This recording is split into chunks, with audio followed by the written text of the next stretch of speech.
नमस्कार दोस्तों। दोस्तों, आज हम अपने इस सेशन में डिस्कस करेंगे कि कावेरी इंजन क्या है और इसकी मैन्युफैक्चरिंग पर अभी तक भारत सरकार ने क्यों रोक लगा रखी थी। क्या कारण था कि इसकी जो है मैन्युफैक्चरिंग यूनिट इतने लंबे समय से लेके अब तक बंद है, और अगर इस इंजन को हम भारत में डेवलप कर लेते हैं तो भारत का इससे क्या फायदा होने वाला। एक एक करके हम इन सारे क्वेश्चनों को अपने इस सेशन में कवर करेंगे। कावेरी इंजन को लेकर आज सोशल मीडिया पर खूब ट्रेंड चला। डिफेंस एक्सपर्ट और सैकड़ों लोगों ने सोमवार को सोशल मीडिया पर पोस्ट डालकर केंद्र सरकार से इसके विकास की प्राथमिकता को तेज करने की मांग की थी। यह इंजन सैन्य विमान में भारत की आत्मनिर्भरता की एक बड़ी खोज है, इसलिए फंड कावेरी इंजन के नाम से एक्स पर यह ट्रेंड चलाया गया। बहुत से लोगों ने प्रधानमंत्री नरेंद्र मोदी से इसके लिए फंड को आवंटित करने की मांग की। कावेरी इंजन का टारगेट फाइटर जेट बनाने के लिए विदेशी इंजनों पर भारत की निर्भरता को कम करेगा।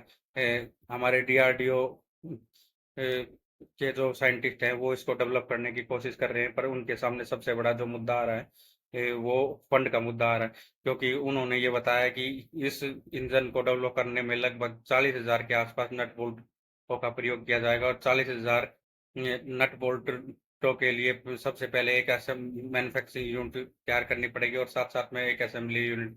और यह सब करने के बाद भी सबसे बड़ा मुद्दा यह रहेगा कि इसकी टेस्टिंग कैसे और कहाँ पर की जाएगी। यह इंजन जो है गैस टरबाइन अनुसंधान द्वारा विकसित किया जाएगा, जिसमें डीआरडीओ भी साथ में इंक्लूड होगा। यह माना जा रहा है अगर भारत इस इंजन को डेवलप कर लेता है तो इसके बाद जो जो जितने भी फाइटर जेट हैं उनकी स्पीड को और ज्यादा बढ़ाया जा सकता है। इससे लगभग जो है 80 km तक का थ्रस्ट उत्पन्न होगा। अभी तक सोशल मीडिया पर जो इसकी जानकारी उपलब्ध है उसके अनुसार माना यह जा रहा है कि इस इंजन का जो मटेरियल है वह लोहे का तो नहीं हो सकता, क्योंकि इसमें जो 80 kN का जो थ्रस्ट उत्पन्न होगा वह बहुत ज़्यादा हाई टेम्परेचर का हो जाए, जिसकी वजह से लोहे का जो मटेरियल है उसकी पिघलने की ज़्यादा चांसेस हैं। तो इसमें चार पांच तरह की जो है धातु है उनका मिश्रण करके इसके इंजन को डेवलप किया जाएगा।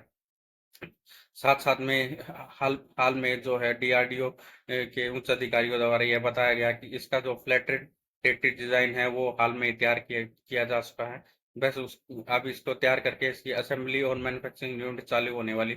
इसके बाद ही इस जो है परियोजना को धीरे धीरे आगे डेवलप किया जाएगा। 1980 के दशक में यह परियोजना लड़ाकू विमानों के लिए विदेशी इंजनों पर भारत की निर्भरता को कम करने के लिए तैयार की गई थी, लेकिन भारत में 1998 में जो परमाणु परीक्षण किए गए उसके बाद इसके ऊपर पूरी तरह से पाबंदी लगाई दी गई थी, क्योंकि इस थ्रस्ट की कमी कुछ राजनीतिक और चुनौतियों का सामना करना पड़ रहा था। इसी वजह से इसके प्रोजेक्ट को पूरी तरह से खत्म किया गया था। इसका मेन उद्देश्य ये होगा जो तेजस विमान जो है उसकी स्पीड को भी काफी बढ़ा सकता है, और जो मानव रहित जो विमान होंगे उसमें भी इस इंजन का प्रयोग किया जा सकता है।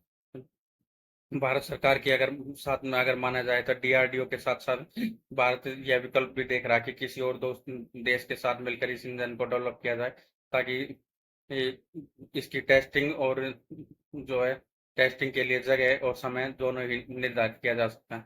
दोस्तों, आज सोशल मीडिया पर लोगों ने जो मांग की थी उसमें लोगों ने हमारे देश की जो वित्त मंत्री हैं सीतारमण जी उनसे भी यह मांग की थी ताकि जीएसटी से जितना पैसा भी भारत सरकार कलेक्ट करती है उसका मैक्सिमम पैसा एक कावेरी फंड में लगाया जाए, ताकि जल्दी से जल्दी इस इंजन को डेवलप करके भारत को आत्मनिर्भर भारत बनाया जाए।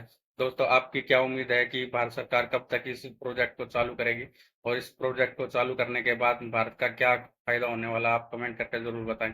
क्या हमारे डीआरडीओ के साइंटिस्ट और हमारी भारत सरकार इसको डेवलप करने में कामयाब होगी? आपकी इसके बारे में क्या राय है, कमेंट करके जरूर बताएं। धन्यवाद।